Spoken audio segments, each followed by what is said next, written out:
ಎಲ್ರಿಗೂ ನಮಸ್ಕಾರ. ನೀವು ನೋಡ್ತಾ ಇದ್ದೀರಾ ಲಕ್ಕೇಶ್ ಯೂಟ್ಯೂಬ್ ಚಾನಲ್. ಪೊಗರು ಟೀಮಿಂದ ಒಂದು ಹೊಸ ಅಪ್ಡೇಟ್ ಬಂತು. ಆ ಒಂದು ಅಪ್ಡೇಟ್ನ ನಾನು ನಿಮಗೆ ತಿಳಿಸ್ಕೊಡೋಣ ಅಂತ ಒಂದು ವಿಡಿಯೋ ಮಾಡ್ತಾ ಇದ್ದೀನಿ. ತುಂಬ ಲೇಟ್ ಆಗಿದೆ, ನೈಟ್ ಆಗಿದೆ. ಸೊ ಒಂದು ಕಾರಣಕ್ಕೆ ವಿಡಿಯೋ ಕ್ಲಾರಿಟಿ ನಿಮಗೆ ಕಮ್ಮಿ ಬರುತ್ತೆ, ಸ್ವಲ್ಪ ಅಡ್ಜಸ್ಟ್ ಮಾಡ್ಕೊಳ್ಳಿ. ವಿಷಯ ಏನಿದೆ ಅದನ್ನು ತಿಳ್ಕೊಳ್ಳಿ ಅಂತ ಹೇಳೋದಕ್ಕೆ ಇಷ್ಟಪಡ್ತೀನಿ. ಸೊ ನಿಮಗೆ ಗೊತ್ತಿರೋಗೆ ಧ್ರುವ ಸರ್ಜಾ ಅವರ ಸಿನಿಮಾ ಪೊಗರು ಸಿನಿಮಾಗೋಸ್ಕರ ತುಂಬ ಜನ ವೆಯ್ಟ್ನ ಮಾಡ್ತಿದ್ದಾರೆ. ಯಾಕೆಂತಂದರೆ ಒಂದು ಸಿನಿಮಾ ಸೆಟ್ ಏರಿ ತುಂಬ ವರ್ಷಗಳಾಯಿತು ಅಂತಲೇ ಹೇಳ್ಬೋದು.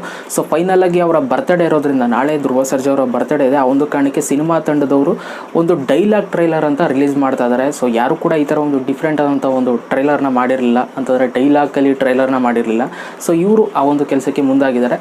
ಸೊ ಅಫ್ಕೋರ್ಸ್ ಸಪೋರ್ಟ್ ಮಾಡೋಣ ಅಂತ ಹೇಳೋದಕ್ಕೆ ಇಷ್ಟಪಡ್ತೀನಿ. ಸೊ ಯಾವಾಗಪ್ಪ ಈ ಒಂದು ಡೈಲಾಗ್ ಟ್ರೈಲರ್ ರಿಲೀಸ್ನ ಮಾಡ್ತಾ ಇದ್ದಾರೆ ಅಂತಂದರೆ 24ನೇ ತಾರೀಕು ಅಕ್ಟೋಬರ್ 24ಕ್ಕೆ ಈ ಒಂದು ಸಿನಿಮಾ ಡೈಲಾಗ್ ಟ್ರೈಲರ್ನ ರಿಲೀಸ್ ಮಾಡ್ತಾ ಇದ್ದಾರೆ. ಸೊ ಈ ಒಂದು ಅಪ್ಡೇಟ್ ನನಗೆ ಇವಾಗ ಜಸ್ಟ್ ಗೊತ್ತಾಯಿತು. ಆ ಒಂದು ಕಾರಣಕ್ಕೆ ಈ ಒಂದು ವಿಡಿಯೋದಲ್ಲಿ ತಿಳಿಸ್ಕೊಡೋಣ ಅಂತ ವಿಡಿಯೋ ಮಾಡಿದೆ. ಸೊ ವಿಡಿಯೋ ಸರ್ ದಯವಿಟ್ಟು ಒಂದು ಲೈಕ್ ಮಾಡಿ, ಜೊತೆ ಅಂತ ಕಮೆಂಟ್ ಮಾಡಿ ಅಂತ ಹೇಳ್ತಾ ಮತ್ತೆ ಸಿಗ್ತೀನಿ. ಎಲ್ರಿಗೂ ಬಾಯ್. ಜೈ ಹಿಂದ್, ಒಂದೇ ಮಾತರಂ.